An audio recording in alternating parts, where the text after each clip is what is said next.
Hello everyone, in today's video, I'm going to show you a review NextCloud.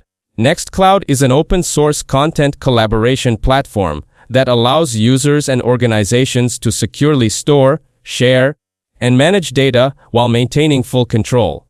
It is widely used by governments, enterprises, educational institutions, and service providers looking for a privacy-focused alternative to big-name cloud services. Let's see its features. NextCloud offers tools like Files, Talk, Groupware, Office, and Assistant, all integrated into one platform.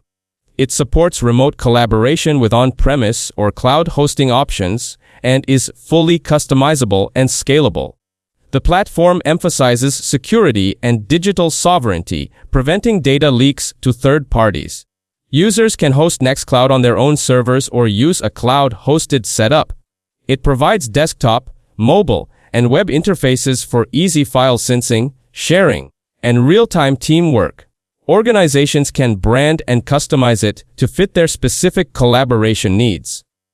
Now we will see reviews on Trustpilot. On Trustpilot, NextCloud has mixed feedback. Many users praised its strong privacy features, open-source flexibility, and control over data. However, others mentioned setup difficulties, technical issues, and slow support. Overall, it is a legitimate platform trusted by thousands of organizations worldwide, though it may require some technical knowledge to get the best experience. Let's see its pricing. The standard plan costs around €67.89 per user per year for 100 or more users. The premium plan is priced at about €99.99 per user per year. The ultimate plan costs roughly €195 per user per year.